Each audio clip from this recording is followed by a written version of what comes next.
So students, we will start with the very first experiment in physics. Now this is based on optics. The aim of this experiment would be to find out the refractive index of the prism. Now do you know what a prism is? Karishma, can you tell me what a prism is? Ma'am, it is a solid which has one rectangular face and two triangular faces. Well, partly correct. Actually, a prism is a refractive medium made up of glass in which there are refractive edges at an angle of 60 degree or different angle. Now, a prism has been shown on the board.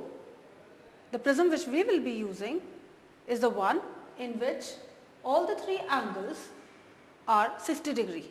That is, we are trying to use an equilateral triangle part of this prism. Now, since our aim is to find out the refractive index of the prism, which we will be finding out by using this formula.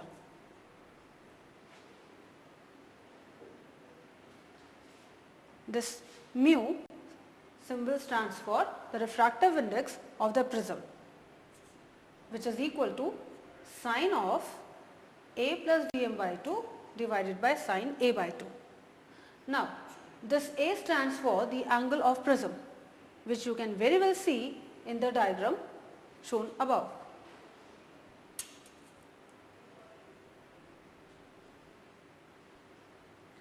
This is 60 degree, as told to you people earlier.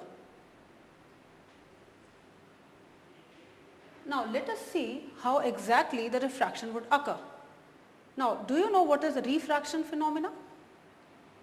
Can you tell me, Shipra, what is refraction phenomena? Reflection is bending of light rays while passing through the prism. Good. How is it different from reflection?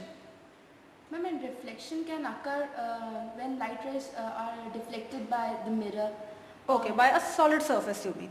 So here, as our student told, that refraction is basically bending of a light whenever it tries to change a medium, and basically the medium should be a transparent one. For example, you can see in the following diagram.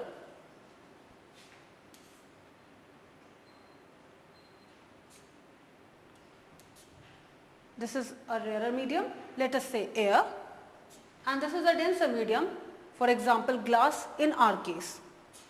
Now, whenever any light ray will try to come from rarer to a denser medium, it will always be coming towards the normal, or it will be coming comparatively closer to the normal. This fact we will be using in our main experiment on prism.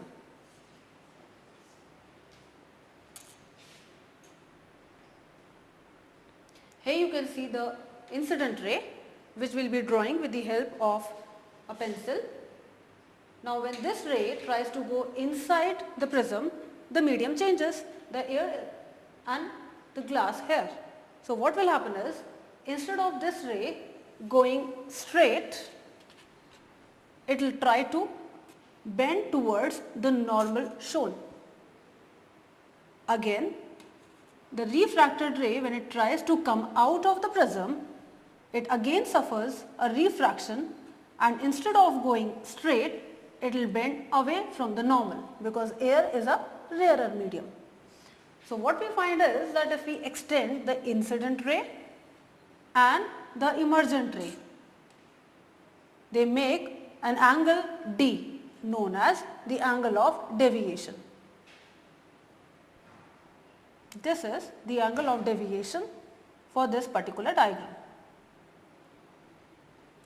Now, depending upon the value of I chosen, the value of D will be variant. After doing the experiment, in order to verify, you can apply this equation: A plus D should be equal to the sum of I plus E, where all these four angles you can easily read from the main diagram.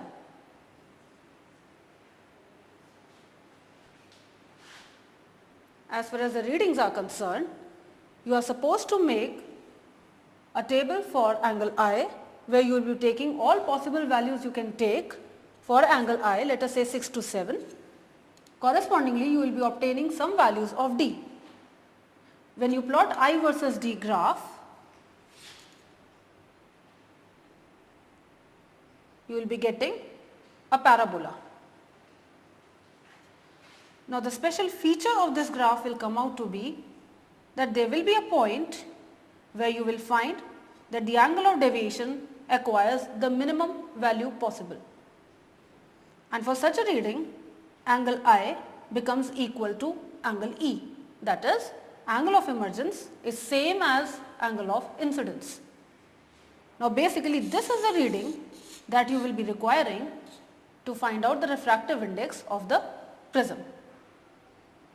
Once you read this value dm and the value of angle of prism is already 60 degree, using these two values you can easily substitute them in this formula,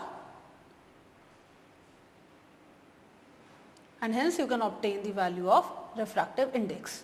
Now, let us try to attempt this experiment on the paper. Excuse me, ma'am. Ma'am, we can perform a similar kind of experiment with a glass slab.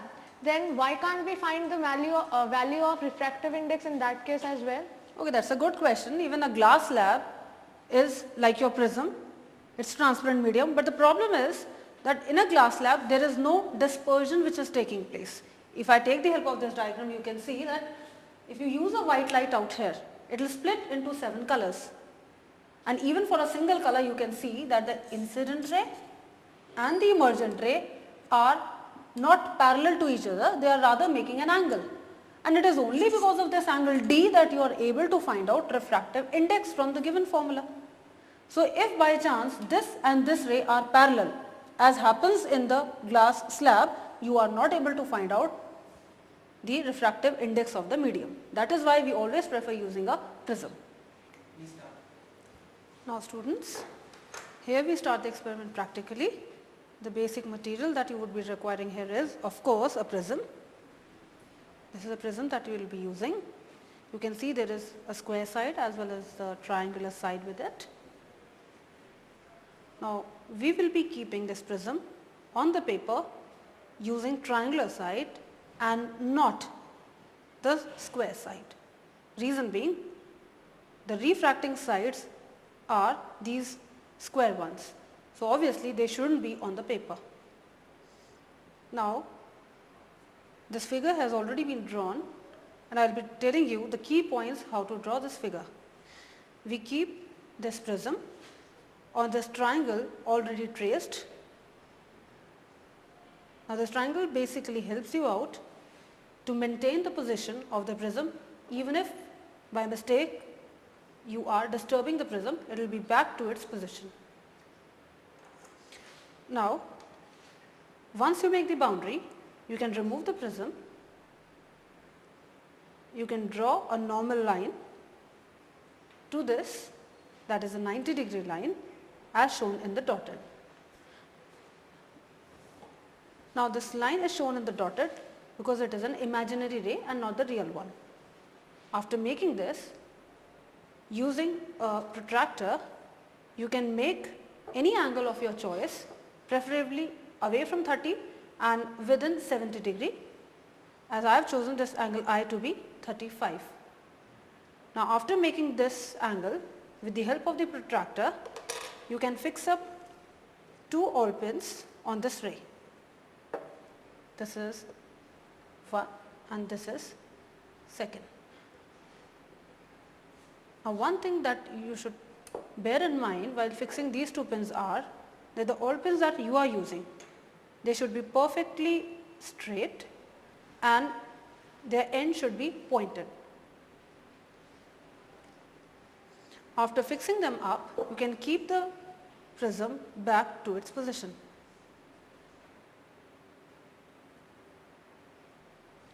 Now, this is the left side where you have taken the incident ray. This is where you must be standing in order to take the observations, and from the right hand side you are supposed to see the image of these two pins in order to get the emergent ray.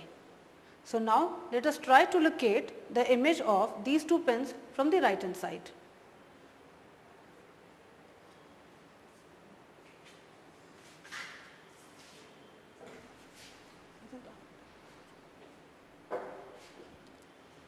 If you bend down and use one of your eye keeping the other eye closed, you can see that the two needles are exactly one behind the other.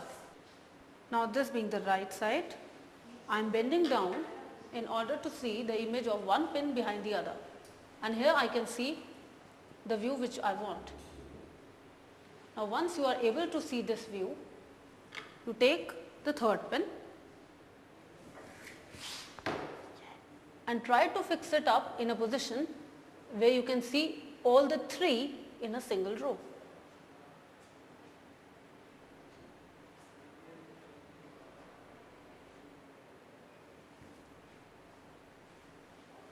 Now all the three are in a line.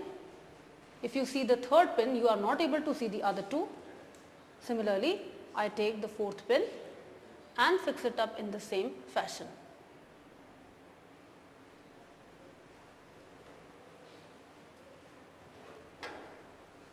Now I can easily see the four pins, one behind the other. Always remember, if out of the four, even one is showing its head left or right away from the linear alignment, you can easily put them straight.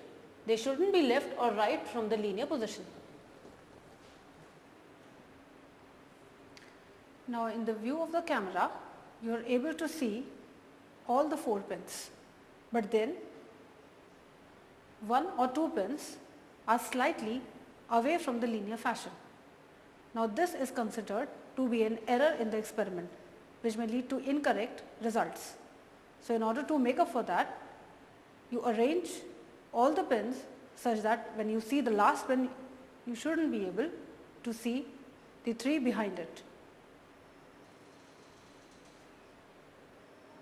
And now, as you will be able to see, the alignment is perfectly in order, and you can see all four of them one behind the other.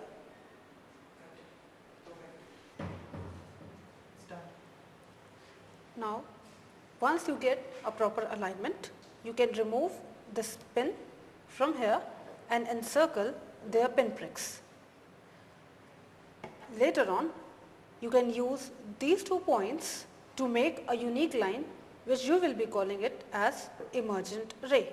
So the arrow goes like this. These 2 pins also can be removed now. Their pinpricks can be encircled, and similarly you can use these 2 pinpricks in order to make a straight line which is already existing here. Now this is a line known as emergent ray, this one being your incident ray. When you join them from between, you get the refracted ray. Now there is a need of certain geometry out here. At this point you will be using the D in order to make a 90-degree normal to the surface. After doing so, you will be able to measure this angle known as angle of emergence.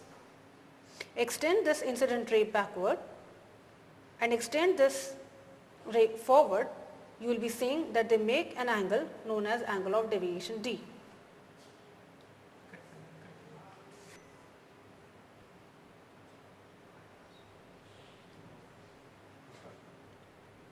Now the angle that you receive after projecting this emergent and incident ray away from their position is the angle D.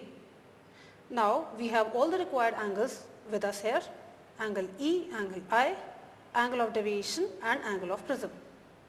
After doing so, how you will check that you have done the experiment correctly or not?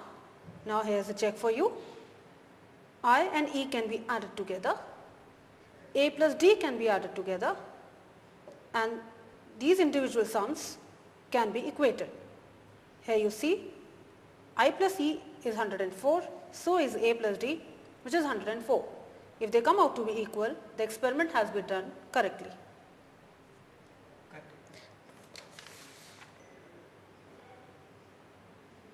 this was one reading that we had taken. Similarly, you can take a number of readings taking different values of angle I, like 35, 40, 45, 50 and so on. Similarly, you will be getting corresponding values of D. So E and A is a constant. You equate them and check out for the error. I hope you will be getting the minimum error as possible. Now once you get a table for I and D, you can plot them over to get a graph. We have a graph of angle of incidence versus angle of deviation D. As you can see, when the I value initially increases, the value of deviation decreases. You get to a point like 50 degree shown here, at which you get minimum value of angle of deviation, like 35, which we are getting out for our readings. After, if you try to increase the value of angle of incidence, you will see that D value starts increasing once again. Now this middle value at which you are getting the minima is of utmost importance to us, because using this value of dm, we will be calculating the refractive index of the prism. The refractive index value that you will be getting will be nearly 1.4 to 1.5 in range. The reason being, the material that we have used for the prism in our readings is made up of flint glass. The value of course will be dimensionless, it won't be carrying any unit. You have to say